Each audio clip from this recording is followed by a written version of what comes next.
Здравствуйте! Вы смотрите программу «Актуальное интервью». Якутия удостоена почетного особого статуса «Территория книги и чтения». Об этом сообщил Российский книжный союз, подводя итоги всероссийского конкурса «Самый читающий регион». Статус «Территория книги и чтения» присуждается регионам, ранее становившимся победителями конкурса и не менее 3 раз за последние 5 лет вошедшим в короткий список лучших регионов. Кем организован этот конкурс? Что дает такой почетный статус? И какие книги стали самыми читаемыми в этом году? Об этом расскажет наш сегодняшний гость Василий Борисов. Здравствуйте. Василий Борисович, здравствуйте. Скажите, давайте начнем все-таки с конкурса.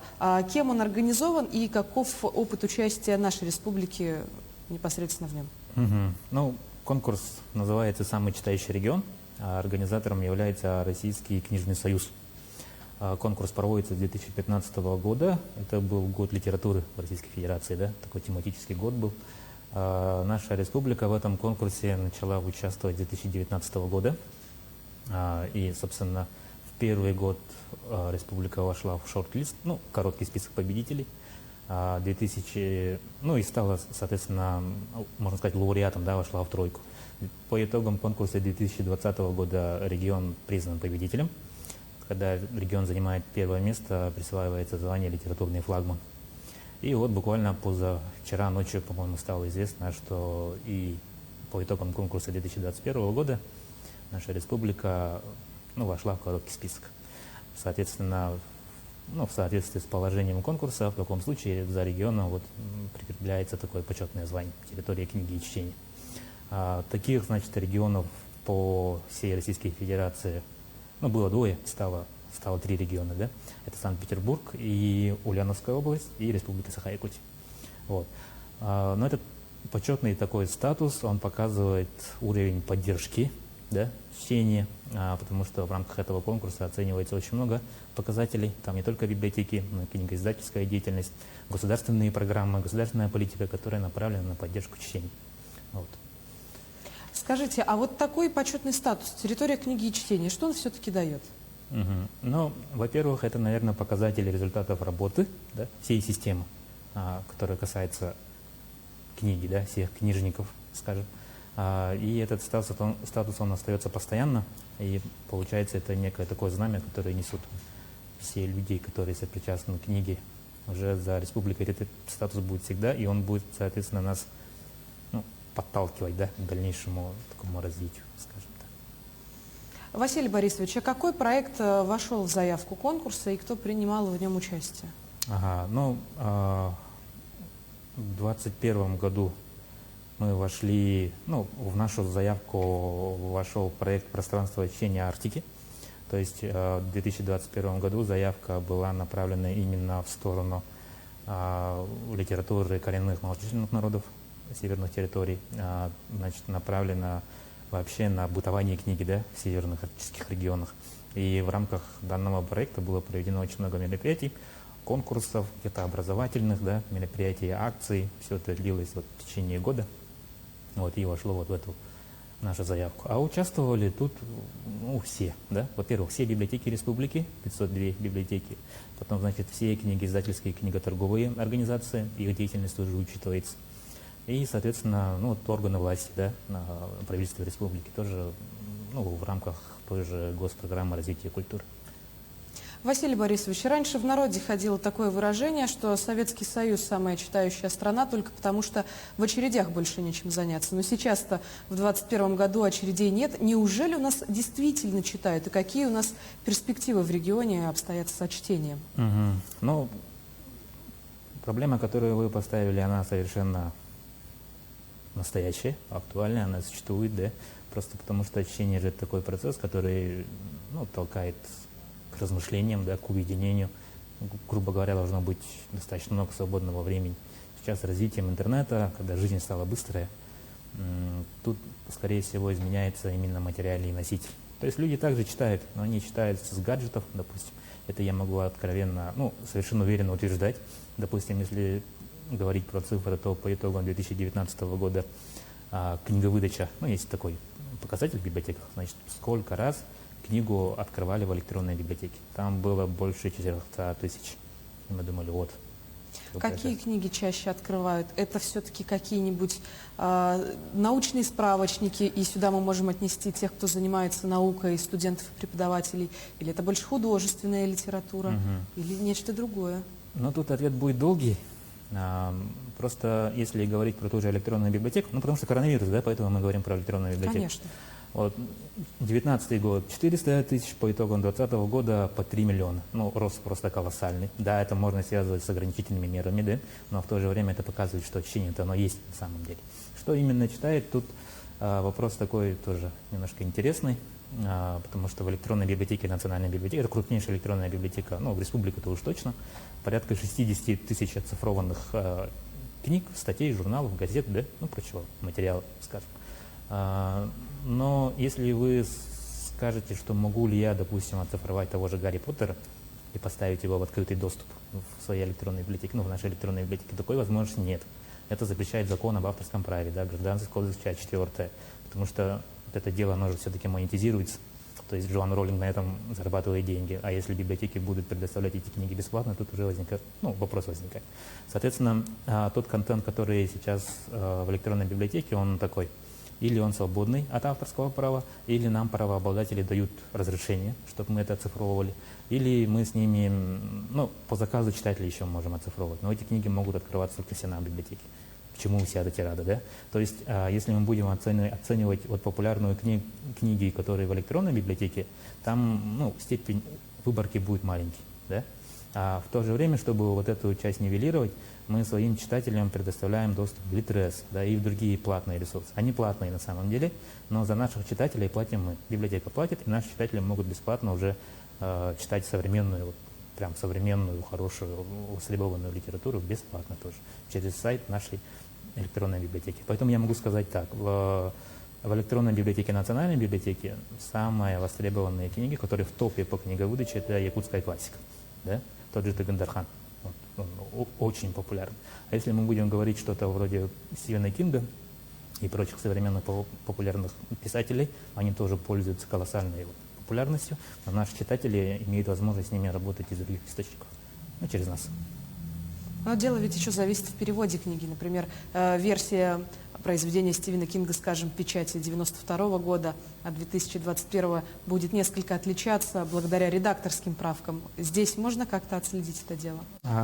Да, острые вопросы, да? Да, такой момент есть, конечно. Но библиотека должна ли за этим следить? Вот тут я не могу дать однозначного ответа, потому что все-таки мы видим, ну, какое издание пользуется популярностью, издание какого года, да, мы можем это сказать. Вот это издание читается больше, чем, допустим, там, современное или какое-то исправленное, дополненное. Такое есть, да. Но... Василий Борисович, наша республика лидер в Дальневосточном федеральном округе по созданию модельных библиотек. Что же это за библиотеки такие? Можете об этом нам рассказать? Так, Министерство культуры Российской Федерации в 2014 году, если мне не изменяет память, решили поменять всю систему библиотек. Да?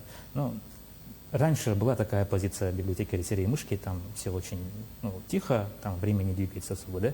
Чтобы изменить это дело, Министерство культуры, значит, разработало документ, который называется «Модельный стандарт деятельности общедоступной библиотеки». То есть в этом документе написано, какой должна быть современная библиотека, начиная с книг, заканчивая персоналом, да? Квалификацией и прочим. Документ в открытом доступе, можно с ним ознакомиться. И подобный модельный стандарт, республиканский уже, он появился где-то через год после федерального. Так вот, библиотека, которая соответствует каждому пункту вот этого документа, она называется модельной, потому что стандарт называется модельный. Да? То есть, простыми словами, это современная библиотека, оборудованная с удобной, хорошей мебелью, современными книгами, с пространствами, да, как сейчас модно говорить, для, ну, общедоступными пространствами, куда человек может прийти, спокойно позаниматься книжкой, наукой, творчеством, да, там записывать аудио, видео, там спектр этих услуг, он очень широкий и постоянно расширяется. Вот. А если говорить про модельные библиотеки республики, то в 2022 году пока 2 наши заявки прошли. Если мы будем считать их, то к следующему году в республике появится 29 модельных библиотек, которые профинансированы там в том числе из федерального бюджета и из государственного бюджета Республики Саха-Якутия. В следующем году объем привлеченных средств на модернизацию библиотек, то есть на создание модельных библиотек, достигнет отметки 100 миллионов. Вот. Проект начался в 2019 году, это в рамках национального проекта «Культура». И как библиотекарь я могу сказать, что это беспрецедентная поддержка библиотечного дела. Раньше в Российской Федерации такого масштабного проекта, такого с таким финансированием не было. Вот. Василий Борисович, вы сами несколько мгновений назад упомянули, что в модельной библиотеке еще и прописываются требования о том, каким должен быть библиотекарь. Можно ли сказать о том, что эта профессия несколько осовременилась в связи с новыми требованиями? Пользуется ли она популярностью? Много ли кадров привлекается в наши дни? Работа библиотекаря сейчас чрезвычайно популярна. Да? Вот как заместитель директора, опять-таки, я могу подтвердить. Вакансий в национальной библиотеке нет, а резюме к нам приходит огромное количество людей, которые хотят туда устроиться. Осовременилась ли профессия? Точно, однозначно. Допустим, у нас есть специалисты, которые, в различных справочниках называются технологи автоматизированных систем библиотечных. Так вот, эти парни, они разработчики, да? И вот весь софт, который национальной библиотеки, это такая студия, да, с своим UX, UI дизайнером, бэкэнд разработчиками, фронтенд разработчиками, вот это все работает. Что касается библиотекарей классических, которые обслуживают книжки и выдают, да, к ним тоже требования такие измененные, да, то есть до сих пор, наверное, в народе бытует мнение, что в библиотеку можно устроиться читать книги. Когда я поступал в ВУЗ, я то же самое думал. Это самая большая ошибка, которую только можно совершить, да? Потому что придешь в библиотеку, и потом книги уже читаешь мало, но приходится, потому что работы много. Вот. А если говорить о чтении, какие книги стали самыми читаемыми в период с 20 по 21 год? Проводятся ли исследования такие? Так, исследований таких масштабных надо упомянуть два момента, наверное, 2013 год и 2019 год. Это были, в том числе и социологические исследования, да, это были какие-то моменты анализа. Я не удивлюсь, если зрители участвовали в этом анкетировании, мы его часто проводим. И пытаемся выяснить, какой должна быть библиотека, какой фонд должен быть в библиотеке. Потому что это тоже очень фундаментальный и важный вопрос, если говорить про комплектование библиотек, то есть когда библиотека книги закупает, а какие книги она должна закупать. Вот вы говорите в советское время, да, там было гораздо проще, потому что там была идеология, да, какие-то такие определенные моменты были, которые тоже влияли на комплектование. Если говорить про популярные книги, то, как уже было сказано, Тыгын Дархан, он всегда на первом месте у нас стоит. Связано ли это с выходом одноименного фильма? Я думаю, да. То есть тут такой момент еще, да, на читательский интерес можно влиять, можно воздействовать, да, в том числе через вас, через СМИ, через какие-то акции или какой-то инфоповод может на это повлиять, и мы это сразу в своей электронной библиотеке наблюдаем. Так, Тулая Хова тоже, пример из якутской классики, тоже из тройки топов не выпадает. И Сафрон Данилов, Серег Таберен Тухары тоже у нас всегда стоит. А если говорить про... национальная библиотека все-таки библиотека научная. Там фонд не совсем... большая часть фонда там научная литература. И чтобы оказывать поддержку научным сотрудникам, мы ввели очень много сервисов в нашу электронную библиотеку. Мы там оказываем им полную поддержку и сопровождение, да, вплоть до получения каких-то наукометрических показателей. Бывают с этим трудности. Там аннотирование какое-то. Мы во всем этом нашим исследователям помогаем. А если смотреть по их топу, да, то это будет абсолютно напрасное дело.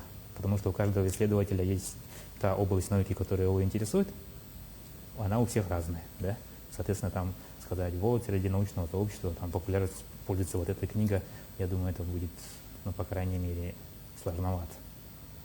Благодарю вас, Василий Борисович, за то, что согласились стать нашим сегодняшним гостем, и спасибо за актуальную беседу. Будем помнить, что книга – лучший друг человека. Спасибо.